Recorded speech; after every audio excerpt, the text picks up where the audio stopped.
Hello and welcome back to the Battle Room. I am the Battle Room. And today I'm joined by the Masters Top 16 2026 Seattle Regionals bracket. So you might notice that at the top left-hand corner there, that is me. That is my name versus Cody Sharp. So the Seattle Regionals just took place this last weekend, and I happened to make top cut of the Seattle Regionals, which I'm very proud of. Very excited to break down my games, or game, depending on how this one goes. So at this point in the tournament, I had not yet been streamed, and I feel like I'd been playing pretty well, and I had a decent-ish record throughout the day. I started out 6-0, but then I did lose my first game, or my first round in day one. So at that point, I knew stream was cooked, so I knew I just needed to win out, try my best, hopefully get streamed in day two. I ended up winning all my matches in day two, and I made it into the top cut bracket. So I had a really strong feeling here that I was going to be streamed for top 16, and surprise, surprise, I was. So I'll be playing Cody Sharp today, and going into this one, I was a little nervous because I really wanted to prove to myself and to my team that we could go deeper, dude, because I knew I was playing at a really, really high level this weekend. I lost to one person so far, and it was a pretty tough matchup. They had clear Amulet Rillaboom, which I found to be very, very annoying, but they also played incredibly, incredibly well. So I wasn't even really mad about that one, but I was like, hey, this is my shot here. My team is clicking. I'm making the reads and the plays that I need to, and I always just do better at West Coast tournaments for whatever reason. So let's hop into the matchups here. Let's talk about the teams. So going into this matchup, I was a little bit afraid, right? But one thing I did have a little bit here as an advantage was I was a little bit more comfortable playing at the top levels, right? Cody, he has a really solid finish in that New Orleans top 32. I haven't done that, but he did say that this was like his big first cut, right? So I knew, I was like, okay, I gotta lock in, I gotta play him, and I just gotta play out of my mind here because I think this matchup can get a little bit scary. But first things first, let's talk about my team, right? So I'm actually running a team that did really, really well at the first regional of the year. So prior to this, let's start with Regulation H. In Regulation H, I have been using and spamming Ursaluna, Incineroar, Amoonguss, and Porygon 2. And going into Regulation, what is this one, F? Going to Reg F, I knew I wanted to stick with Ursaluna. I was like pretty sure, I was like, you know what, it's time to stick with Ursaluna. And before Toronto, actually, I found the team that, everyone's using the Tornadus P2 Bear team, right? And I found a Japanese player using that team in one of the Victory Road tournaments. And I started using it. I was like, damn, this feels pretty good. It feels so good that I think I want to book Toronto. So I ended up registering for Toronto, and I didn't actually go because the flights were kind of awkward. And I was like, dude, I don't know. I had a really bad week on ladder, so I was like, I'm just going to not go. So I didn't go to Toronto. And then Toronto happened. I was still using that team a little bit, but then Michael Derbesti actually posted a paste of the team you see on the screen here. And I was like, I like Cresselia. I like Ursaluna. Let's give it a try. So I watched Aaron Brock's sets from the weekend, learned how he approached the balance matchup, and he did lose to Paul, which I think was the like nail in the coffin for this team, and why most people like kind of abandoned it. Because Paul beat him in a best of 3, and it's like, oh, he lost the balance, right? Like, it's like, oh, don't want to use a team that loses the balance. But I actually think the balance matchup is incredible. I think the balance, like, incredible as incredible as you can get, right? Like, balance is balance. I did lose the balance at EUIC. That's what knocked me out. But at the same time, I do think that the balance matchup is like as good as you're going to get. I think no matter what team you're using, you have to play well in the balance. So I was like, you know what? I'm gonna continue trying it. I'm gonna use it. And I kind of fell in love right away. Like, I love Specs Fluttermane. I love Ursaluna in Cinnamoogus. So the other two guys were like, sure, you guys can come along for the ride. Cresselia always felt kind of mid, and I was very, very afraid of using Cresselia because the last time I used Cresselia was Worlds 2023. I worked my ass off that season. I tried so hard to get the travel award. I missed it by 10 points, and then I ultimately went 1-3 at Worlds, and I was honestly devastated, crushed after that tournament. So Cresselia Ursaluna is like something like it's kind of one of my demons. I'm not gonna lie, because the team that I used at that World Championships is almost the exact same as this team. There's two differences. I had Chi-Yu over Incineroar, and then I had Iron Hands over Shifu. But it was similar-esque into how it played and how it functioned. So looking at this team, I was a little bit apprehensive about bringing it to a real tournament, but I couldn't deny my success with it. I was like, fuck, dude, it's feeling really, really good. So I brought it to UIC and I went 5-3. And after the tournament, I looked at the other players who used it, and no one did super well with it, right? Like, there was one in day 2 that I think went 9-4, and I was like, I don't know. Or maybe it was 9-3. I was like, dude, I don't know if I want to use that shit. Like, it didn't even do, like, super incredible. But, so I actually dropped this team after EIC. I spent about a week and a half hard spamming Tornadus P2, and I couldn't get past the balance matchup. And I also felt like Iron Crown was annoying, and I felt like Hard Trick Room was annoying. So I was like, you know what? I think I should come back to it, because I practiced so hard and so much with this team before UIC that the practice wouldn't be wasted, and like I remembered how to play the team. It wasn't like it left my mind the minute I stopped playing it. So I was like, you know what? I'm gonna test it out again. And I instantly shot up ladder, and I was like, I think it's the team. And I was like, dude, I don't know. I literally told my friends, I'm like, dude, you guys gotta like beat my ass if I show up to this tournament with Cresselia. But I just felt like it was the right play. So I locked it in. The team itself is pretty simple. It's you got the Trick Room mode, super obvious stuff with Instant, Cresselia, Amoonguss, and Ursaluna. The really strong, hard to break Trick Room mode. Personally, I don't like bringing those 4 together, but that's besides the point. You have a good Trick Room, like you have guaranteed Trick Room setup almost, and then you also can just bring Ursaluna to start sweeping. But then I think the real star of the show is actually just the balancy mode, right? Like Urshifu, Amoonguss, Instant, Fluttermane. It's so good. Not a lot of people are really using Specs Fluttermane. I don't think it's super popular. I'm trying to think of a team with it. There's the Tornadus, like Ursaluna team that kind of has Specs Flutter. But outside of that, there's not much Specs Flutter. So I think it's just kind of a Pokemon that people are not as, like, not that they're not respecting, but they're not as worried about it because it's not super, super prevalent in the meta. But yeah, these 4 just go absolutely nuts, right? You have tons of support to help Fluttermane, whether it's with Fake Out, whether it's with Spore.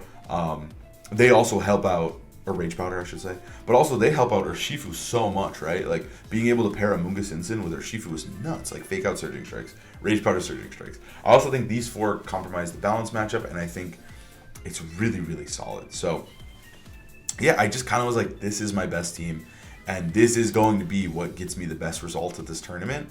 And I just need to play my heart out because I know the team can do it.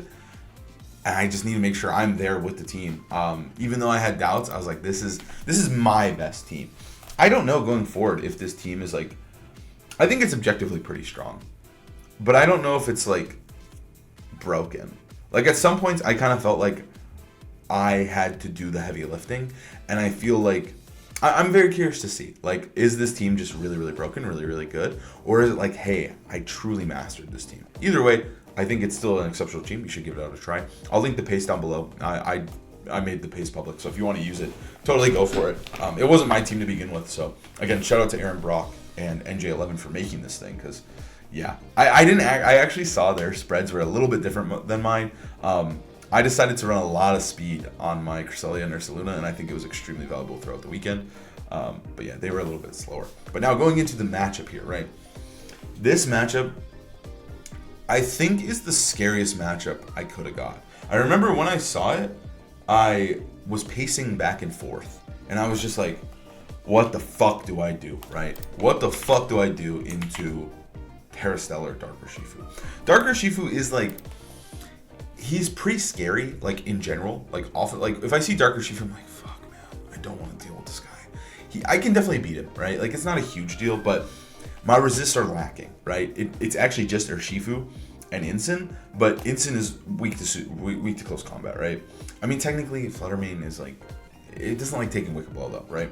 So Urshifu Dark instantly, the first Pokemon on his team is horrifying. And then Abandoned Landers is whatever. I don't actually really care about him. I have a Cresselia, so he's not like super, super scary.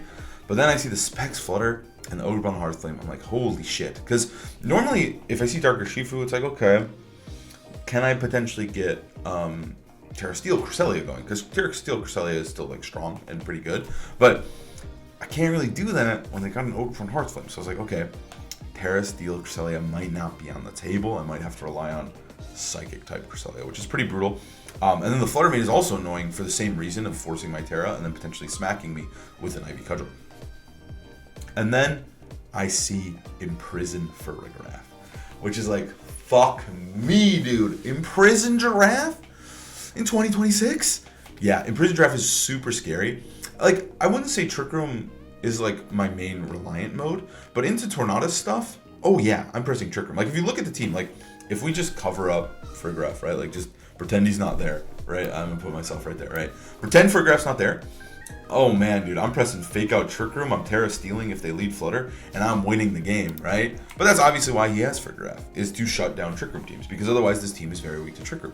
So the Farigiraf, I'm like, okay, that's mad annoying. And then Tornadus is also just like kind of annoying. Sunny Day can enable his Flutter Mane, his Ogerpon, they can do lots of damage. And also just like, he can set up Tailwind and be obnoxious. So like, I can't reliably go my like non-Trick Room mode here, because if he brings Torn, I'm just gonna get rolled. So looking at this team, I'm like, okay, this is a pain in the ass. Like, there's no better way to put it. This team is like super fucking annoying to see. So I'm like, okay, how do I approach this one? So first things first, he kind of has to bring Farigiraf. That's the benefit, right? At least game one, I'm expecting Farigiraf to be led or brought, specifically probably led. So step one, we know he's bringing Farigiraf, and that honestly, that alleviates a lot of the pressure, because I feel like the scariest thing is like all 6 Pokemon together, but he can't bring 6 Pokemon. So I'm expecting Farigiraf, I'm expecting Urshifu, like 100%. And the other guys are like, like I could see Lando being valuable just because of Intimidate. I could see Ogerpon being valuable because it is second Protect Pokemon, because none of the other Pokemon I protect. So if I actually do get up Trick Room, like I'm gonna start going crazy with it, right? Like, because he only has 2 Protects. So I'm kind of thinking like Urshifu, Ogerpon, Farigiraf are probably being brought, and probably Lando to kind of slow me down. Also, like Terra Water is like decent into Urshifu. Like, it's, if I do bring Urshifu, it's not too bad. So that is the saving grace, right? Is that like he does kind of have to play it clunky, and I kind of don't expect Torn to be brought. I don't think he necessarily needs to bring Torn unless I just smack him with a non-Trick Room mode. Then he would be more inclined to bring Tornadus. But I think Tornadus isn't adding super much value. It is powering up his guys if he's bringing Ogerpon and Flutter, but otherwise it is just kind of good if he just hard calls me not going Trick Room. So that's the light at the end of the tunnel, is the fact that he can't bring all his guys. But going into it, it's still very scary, and I'm going to have to play incredibly well. And I'm going to have to figure out how I'm going to navigate setting up Trick Room, or just kind of playing around with the threat of Trick Room so that he's wasting turns with his Giraffe. So right off the bat, he leads with Farigiraf and Ogerpon. So seeing the Farig Ogerpon lead, I was like, okay, not too bad, right? Like, he's putting on a lot of pressure. With the Ogerpon, obviously, right? It can hit both my Pokemon really hard. But at this point, I don't think he's willing to commit Terra turn 1. But I also do want to start putting pressure on with Amoonguss right off the bat. So I think Sporing Farigiraf super early is super valuable, especially if he potentially takes the trade onto Flutter Mane. I can Spore Farigiraf and then potentially set up Trick Room and just start sweeping from there, right? Because even in Trick Room, he doesn't have any taunt or anything to slow down Amoonguss in any way. So I'm like, okay, let's just rip the Spore turn 1. But I do want to be, just in case he opts for the Ivy Cudgel, I'm going to do that. And then I'm just going to go for a beautiful Power Gem into this Ogerpon, right? Like, I know it never kills, but I still just want the progress and the damage on Ogerpon. And obviously, you could switch into Urshifu, something like that. But I just am like, you know, he's going to stay in. I'm going to get my Power Gem off, and I'm going to feel good, right? And I find it highly unlikely he's going to go for Follow Me. And if he does go for Follow Me, then I don't care, because I still got a Power Gem off. So we're going to see Power Gem trade. He goes for Ivy Cudgel into Flutter Mane, and Flutter Mane actually survives, which I was pretty shocked about, and he does go for Imprison. So now I know this is a free Spore into Farigiraf. The Imprison on turn 1 was pretty crazy.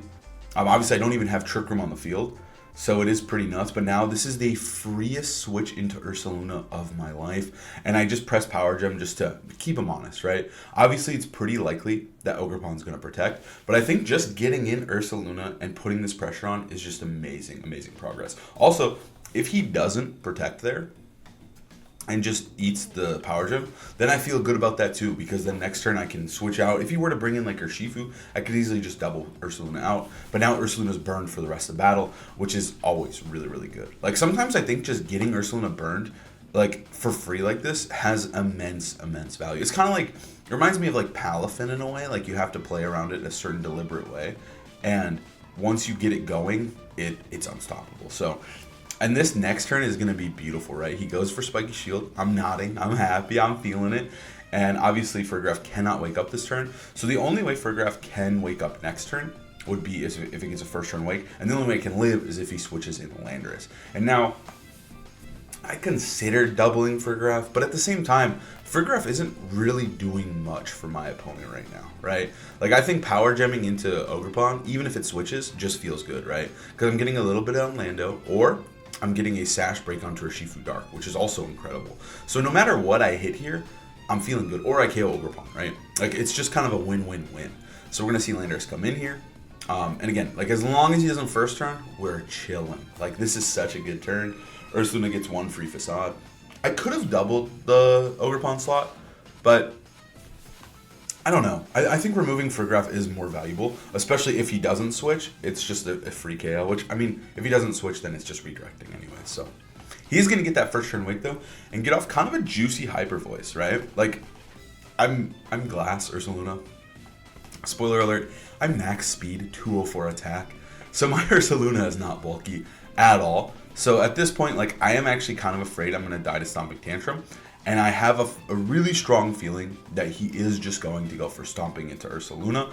And then, you know, potentially switch or just trade, right? I don't expect him to EQ. I'm 90% sure the last Pokemon is Urshifu Dark. It would be crazy if it wasn't Urshifu Dark, considering how good it is into my team. So I think at this point, I'm like, all right, you want to remove Ursaluna, you want to remove the threat. I still think Ursaluna has some value, so I'd like to keep it alive, especially because I have Amoonguss and friends alive. So I'm just going to swap out Ursaluna for Cresselia because I think this play is so obvious. Like, I think he kind of has to put the pressure onto Ursaluna. Otherwise, Ursaluna will, I'll get the double KO this turn. So I swap in Cresselia. He goes for, well, he actually swaps out Fergraf, which I think is pretty valuable, right? Because Imprison is broken now, and I get that KO into Ogerpon, who low-key could have been kind of annoying in the late game. But he is also in Dazzle range. He's in range for anything, so it's not really a huge deal if Ogerpon was still alive. But still, I'll take a KO, and then he does go for the Stomping Tantrum. And I'm feeling good, dude. I'm nodding my head. I'm like, fuck yes. I'm feeling so good at this moment, right? I am locked in. So now Urshifu comes in. And now this turn is actually pretty awkward, right? Because if we look at this board, he still has Terra. And Terra is kind of the issue here, right? If he Terra Stellars Urshifu and smacks Cresselia, Cresselia will most likely go down. I don't think I'm living that one. The good part is he is locked into Stomping Tantrum here. But at the same time, everything is starting to get pretty close to Dazzle or Moonblast range, right? Like, potentially, if I bring in Amoonguss, if I were to swap out Fluttermane and have Amoonguss Fluttermane endgame, Moonblast kills Landorus, Moonblast kills Urshifu, Moonblast kills Fergraf as well. So if I set up that endgame, I could probably win. So my game plan here is to play for that. So what I want to do here is I want to get off Icy Wind if possible. And I am going to throw my bear into the fire. The bear did what it needed to do. It got off one Facade, and that's all it needed to do. So my plan here is, hey, if he commits Terra, that's okay. Because I think Amoonguss can live a Terra Stellar close combat. And then I think the game kind of comes down to a potential 50-50 on whether or not, like, because we'll probably Moonblast Landorus first, then we'll Moonblast him. I mean, it could get awkward. We could Moonblast him first if we predict the switch.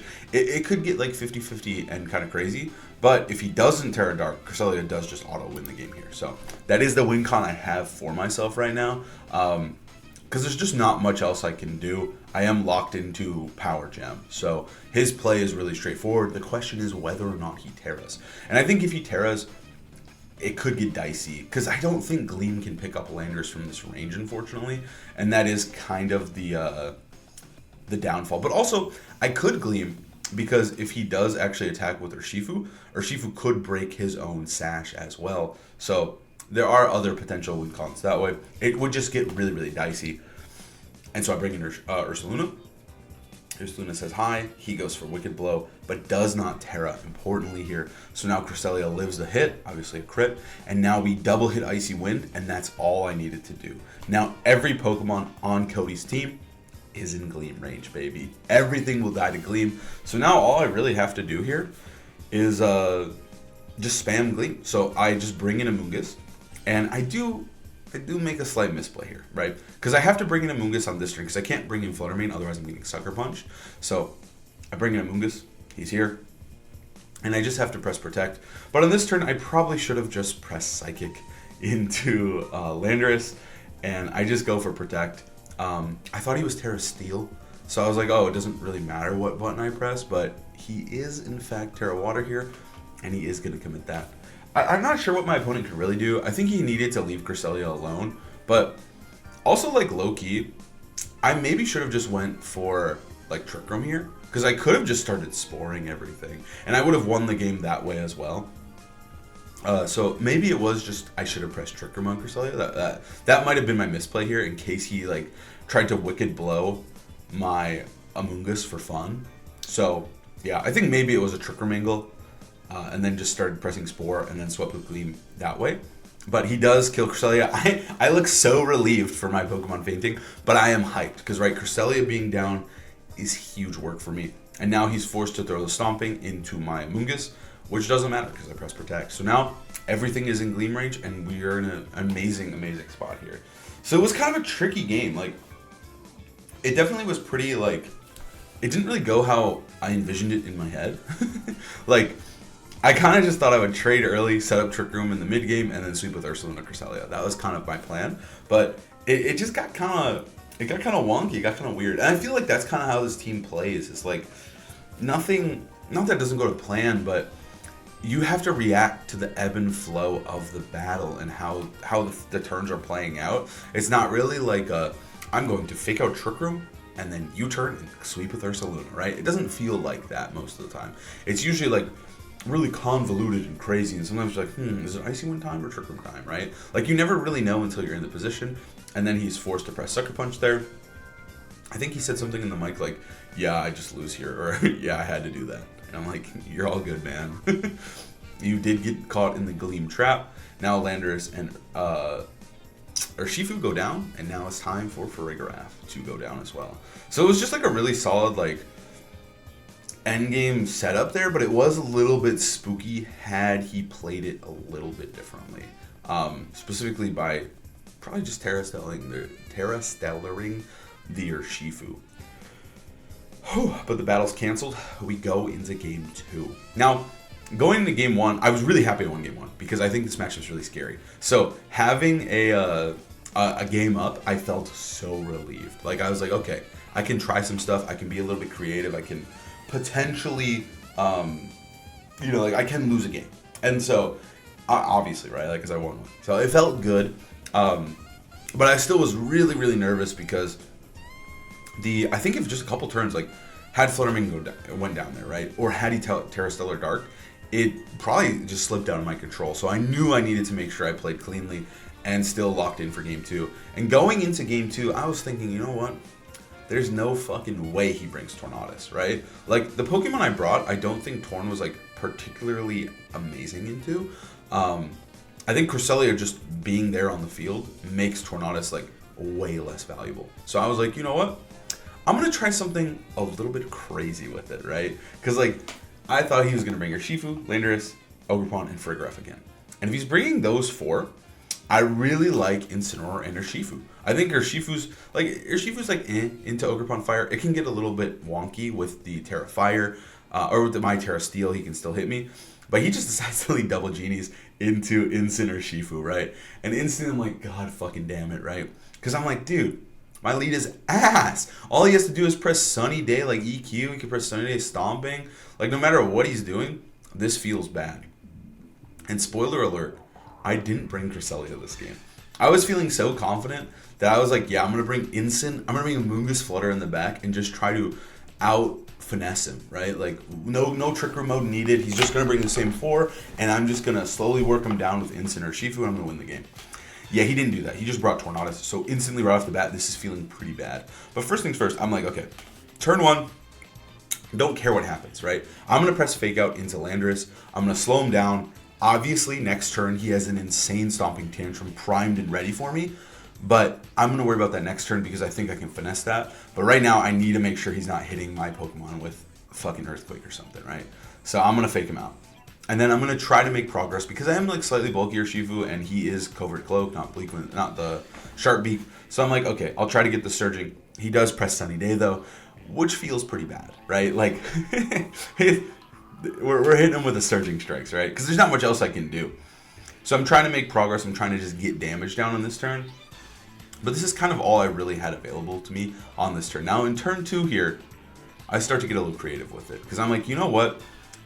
I think that he's going to go for Bleak Wind Storm and Stomping Tantrum into Urshifu. Because I think that he thinks that I have Cresselia. And if he thinks I have Cresselia, he doesn't want to waste the Stomping Tantrum boosted into my Incineroar. That would be silly. That'd be silly. I'm switching him into Cresselia 100% of the time. So I decided to switch to Amoonguss and Detect. Just to try to burn a turn here, right? And then potentially I could, maybe Terra, or I could try to position another Fake Out to try and leverage myself back into this game. But right now, I want to keep Urshifu alive because I still think he's valuable. I need to work with my guys here. So I send in my Amoonguss to Beaming, and I decide to Detect to absorb that Stomping Tantrum. But what Cody does is pretty crazy. So first things first, he's going to go for Bleak Wind Storm. That was obvious. But what's pretty crazy is that it ends up missing. And that is ginormous for me, right? Because now Amoonguss is like, oh shit, I can Spore. And then he goes for a U-turn. And when I saw U-turn, I was like, holy shit. This is awesome. This is awesome. Because all I have to do now is switch to Incineroar and Spore. And I'm not really getting punished, right? Because I still want my Urshifu to be healthy and valuable for later. So I'm like, I don't really want him to eat a Bleak Wind right now. I was willing to trade Bleak Wind turn 1, because if he Bleak Winded, that meant I killed him. Or he was at 1 HP. So I traded most of Torn's HP for most of Urshifu's. But right now, I'm like, I'll keep Urshifu alive. He's still a good Pokemon here. So I swap him out. I bring in Incineroar. Because again, he has no threat onto Incineroar. He's locked into fucking U-turn. So I'm like, okay, the options are either Spore Landorus, who's forced to U-turn. But I'm thinking, okay, I think he has Ogerpon Fire in the back, and worst case, even if he doesn't, I'd rather just get my guaranteed Spore. So that's why I chose to Spore Amoonguss, or Spore Tornadus, because I'm like, I don't want to risk, like, if I'm getting one Spore this game, I don't want it to be into Ogerpon Fire, so I'm just going to take the guaranteed Spore onto Tornadus. And obviously Incineroar can eat any hit, so he just absorbs that Bleak Wind Storm into his cat body. So now we have to see, he's thinking hard. He brings in Urshifu though, so I would have probably preferred a Spore. Maybe. I don't know. I mean, either way, I think it's pretty good. If I Spored Urshifu, I could have went for like a Flare Blitz and like potentially Pressure Torn. But the big thing here is he also hasn't set up Tailwind yet. So I think getting the Spore onto Torn is even more valuable. So now the question is, what do I want to do? And I think my best course of action is to keep the pressure on this turn, right? So I'm going to go for Spore into Urshifu. Because I don't want, if I can get a Spore onto Urshifu, I'm going to get a Spore onto Urshifu. That means he goes for CC onto Incin or something, right? Or protects. And so I also am like, hey, I want to keep the progress going. I don't want to like slow play this turn and like Flare Blitz a Tornadus if it switches to Landorus or something, right? So I'm like, you know what? Let's just U-turn. Also, there's potential of the Furgraph in the back. So I never even thought about pressing Fake Out. I'm like, I just want to keep pressure on. So I'm like, I'm just going to go for a U-turn onto that slot. And I'm going to go for Spore. So we're going to see the Furgraph come in, actually.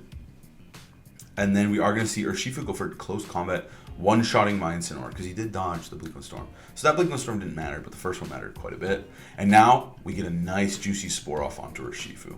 I think it was pretty worth, because again, Tornadus hasn't burned a sleep turn. That's the biggest, most important thing here, is that I'm setting up for a Flutter Game sweep here, because not that the sun really helps me.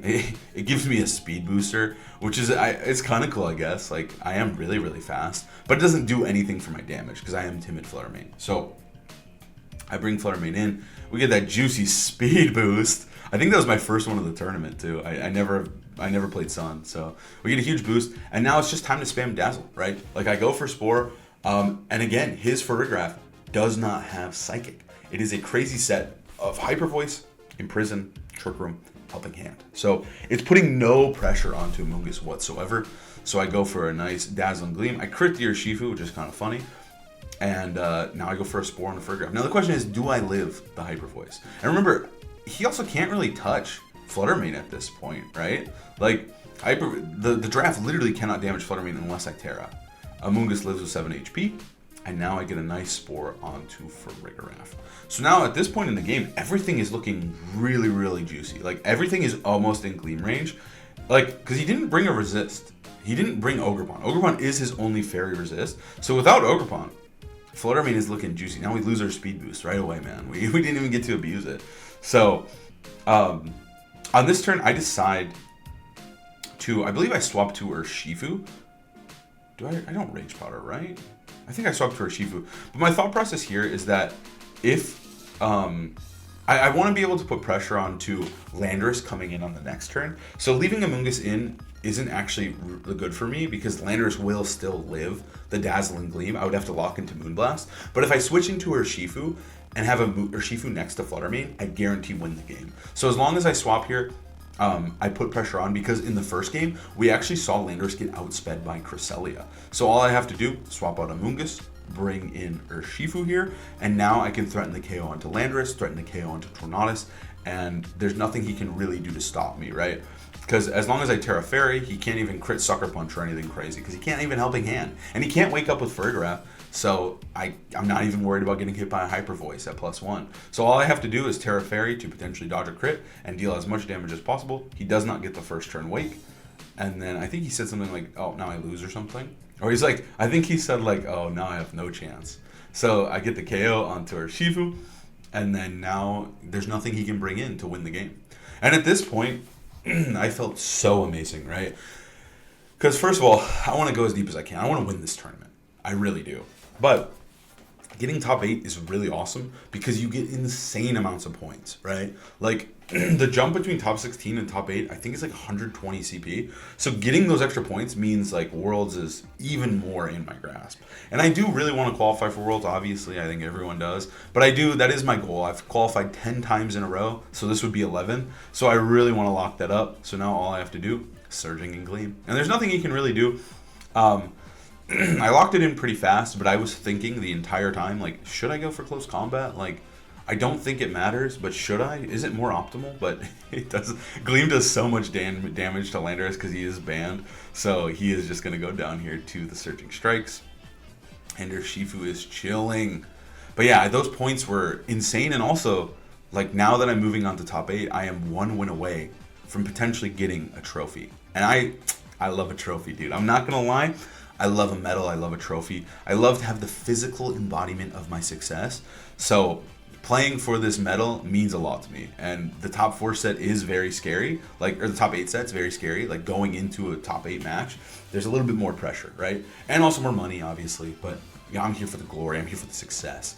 So we take that game, and we take the set, and we move on to top 8. And I honestly was thrilled, dude. And Amoonguss, that was an Amoonguss going nuts right there. That Bleak Wind Storm was a huge dodge that just kind of let Amoonguss completely take over the game, right? Like, if he hits that, I don't think I auto-lose, but it is going to be a lot harder, and I'm going to have to work a lot harder. But since he missed that Bleak Wind Storm, it was just the Amoonguss show through and through, and Amoonguss was able to just go absolutely nuts. Tomorrow, I'll be uploading my top 8 set. So if you want to check that out, please consider subscribing or, just coming back tomorrow to watch it. I'm going to do another turn-by-turn analysis of that set if you want to see it. And yeah, I hope you guys enjoyed this type of content. I'm really happy with my result, and I'm excited to break it down further. And I will be doing a team report next week, Monday. So if you want to see a more comprehensive breakdown of the decision-making of the team, why I made the decisions I did, how I ended up here, go check that one out. And yeah, I hope you guys enjoyed this video, and we'll see you next time.